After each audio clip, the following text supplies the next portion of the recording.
We are now talking to former Browns, Lions, Patriots cornerback Leigh Bodden. Lee, what's up, man? Nothing much, man. How you doing? We're good, man, and I know you've been very, very busy over the last past year. Obviously fighting for an office in politics.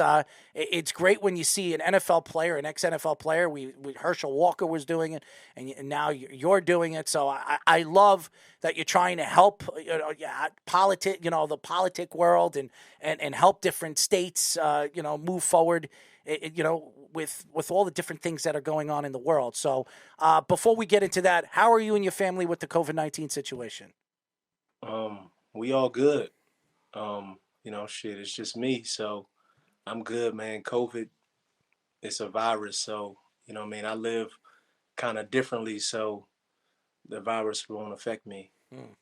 Well, I like the sneaker collection in the back. I appreciate it, man. I'm a sneaker collector too, man. But I don't have any of those fancy boxes. But I can see. That's just a little display I had Really? made a long time ago, man. When I was with the Browns, like shit, this was like 2006 when I did this. 2007 somewhere. Lee's coming for our friend Antoine Harris that has a sneakerhead company. I've been trying to, reach out to Antoine. So he's, every time he comes on the show, he's like, oh, I have a bunch of sneakers that you'd be interested in. And I keep forgetting to reach out to him. But we're not talking about Antoine. We're talking about Lee. Yeah, I don't buy no shoes no more, though. Anyway, I got enough. Yeah. You got a nice display, though. You do. It's Appreciate really it, nice. man. So I wanted to ask you just the whole experience with the election process. You were running for county executive in Maryland, Prince George. So what were some of the processes that you didn't expect to happen going through all that, and how was that whole process doing it for about a year? Yeah, what I didn't expect to happen was kind of some illegal things. People taking down my signs. You know what I'm saying? It was a little wild. I was trying to run commercials, ads on television, ads on radio, smart devices. Like they kind of, they just kind of slowed my process up. Right. Kind of not emailing me back, in the amount of time that I should get an email.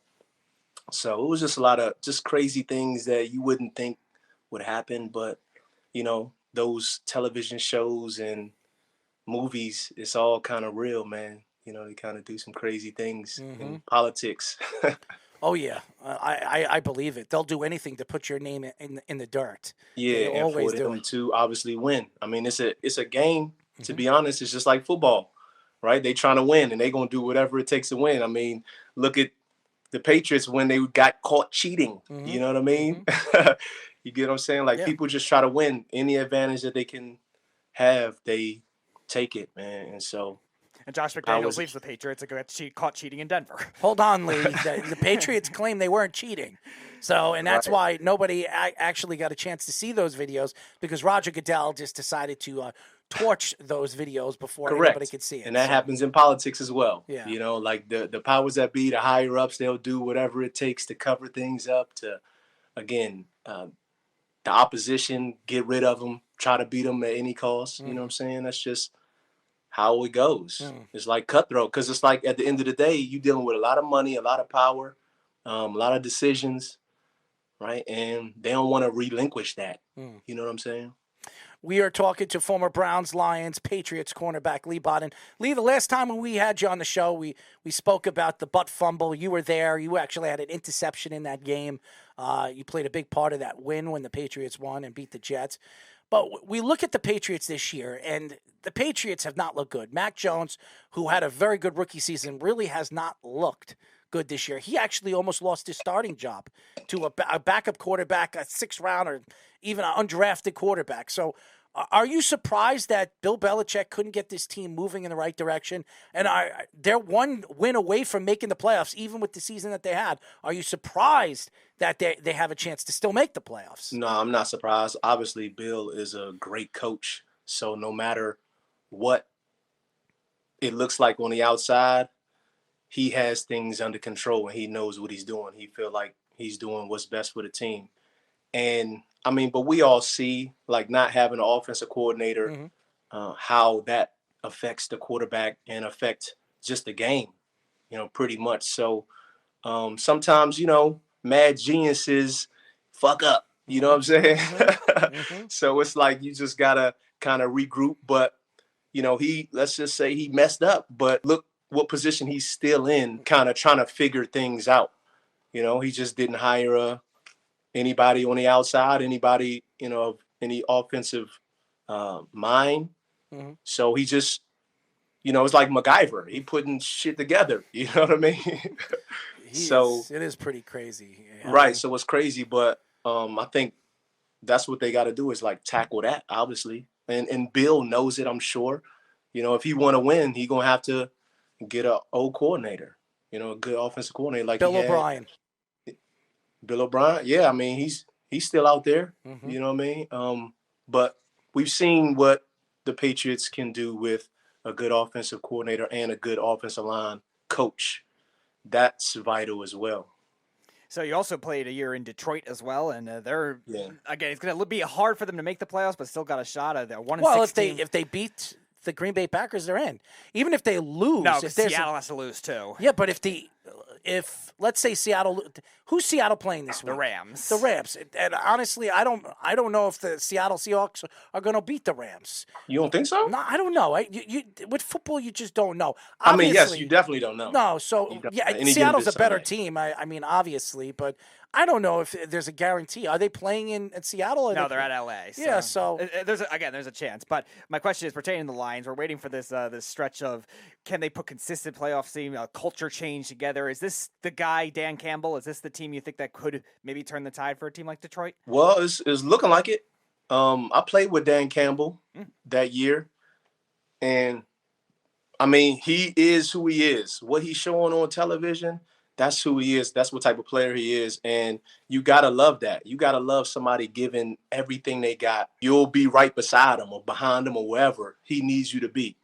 And so I think it is. I mean, this is, I believe, his second year. Yes. And look where they are. We're talking about playoffs with them in his second year. So it's just continuing to climb the ladder like he knows he has to do and get better in defense, right? I mean, the defense hasn't been that great.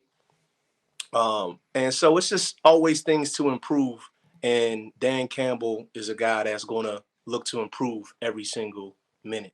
That's how he was as a player. There's a couple of really, really good corners that came out of the draft this year. One on the New York Jets, Sauce Gardner, who's been a beast. And then Woolen, who he really came out of nowhere. He was a 5th or 6th round draft pick by Seattle. And Seattle, over the years, have found these guys in the later rounds, and they've developed into pretty good players. What are your thoughts with some of these new and improved type of corners that you've seen get drafted in the last few years? Man, I love to see it. I mean, obviously, that's the position I play, so watching those guys do what they do what I used to do, because I can't do it no more. It's always just great to look at those guys. I mean, I don't watch football that much, but when I do, I always try to focus on, the corner play and how those guys are playing, because, again, that was my position. But I love just the style they have and just the confidence that, they have. I mean, we had guys that had the confidence. You got to have confidence playing corner. But, I just love where they've come. I mean, Sauce is like, 6'3". He's not even a big guy, but slender, but it doesn't matter. You know what I mean? He just stays with the receivers and makes plays and agile. So I just love these new age corners. I love seeing people just live out their dreams, man, like I did. So a lot of it is made of these, the league wanting to be more predicated on offense. We've seen a lot of these rule changes that have really hurt these corners. So do you think it's too much? It's been that way. Yeah. Do you think it's too much, even the extremes that they've done in recent years too? Back when I was playing, every single year we had rules like changes, and they used to always come every year talking about rule changes. And when I was listening to that every year, I was like, what is it going to become in 10, 20 years? You know what I mean? And it's become even more predicated towards offense. And it's difficult for a cornerback to play. A defensive guy to hit somebody, you're going to get fined. You're going to get a penalty. It's going to hurt your team. It's too much. But obviously they're still doing what they're doing as the rules change, but I think they just got to stop it here, at this point. When you look at the NFL this year, and I before we get into the Damar Hamlin thing, because I want to know your opinion on what you saw on Sunday night, you look at the game, the NFL, because of the Damar Hamlin thing, they might be adding an 8 seed. Maybe it brings in more revenue this year, and maybe the NFL, if it works out, hey, you know what? We're going to bring in an 8th wild card team. Why not? Because there's a lot of money involved with it. You're talking about an extra $10-15 million with endorsements and the enterprise that it is as an organization. Commercial. But yeah, absolutely. So when you look at these teams, the Bills, obviously the Bengals, the Jaguars that had a very good season, are you surprised that the game has transitioned the way it has with the offensive style of the ball and in some of the defensive talent that we've seen come up over the last couple of years? Yeah, I'm not surprised at all. I mean, just like you said, it's a business at the end of the day. These guys are running a business. So they gotta, make money. It ain't really that's the bottom line when you really think about it. The bottom line is the checks, is the money. So look at it. I mean, if you really care about players, I mean, keep playing more games isn't gonna benefit the guys from getting hurt. It's going to just increase another injury. And in the playoffs, guess what? Guys don't get paid the same amount of money. You ain't getting paid your salary. So now the owners are making way more money, revenue for the playoffs because they don't got to pay the players I didn't even know that. the same amount of money. Yeah, a lot of people don't know that. But when you see what happened to the kid, I mean, it was just a routine tackle. Mm-hmm. You know what I mean? I mean, it's nothing you can take away from the game, for that to not happen.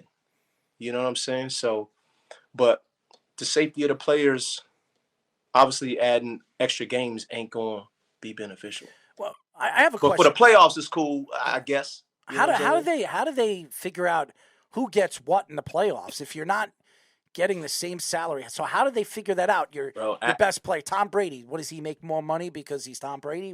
How does it work? The playoffs is the playoffs. You getting everybody getting the same amount. It's just like preseason. Tom Brady ain't getting the big check. Mm-hmm. The big check only comes during the regular season. Like them 17 weeks now. So how much do you make, playing in the playoff game? How much does every single player? To be honest, I don't even remember, man. I ain't there. I just knew it wasn't the same amount that I got. Right, of course. During the season. Right. Yeah, plus I don't remember. And obviously that was a long time ago, so the pay scale bumps up. So I don't know, bro. Yeah, plus it's going to be added up from what they make with the stadium revenue and of all course. that stuff. So, because if you close 2 playoff games, God. So, yeah. But I don't know how they calculate it and how they say how much a player gets. I really don't know. It's interesting. Yeah, I don't think there is a raw percentage of that. I think it's just based on the team revenue, like you said, with each team that makes the playoffs gets a certain amount, so to be able to boost it overall.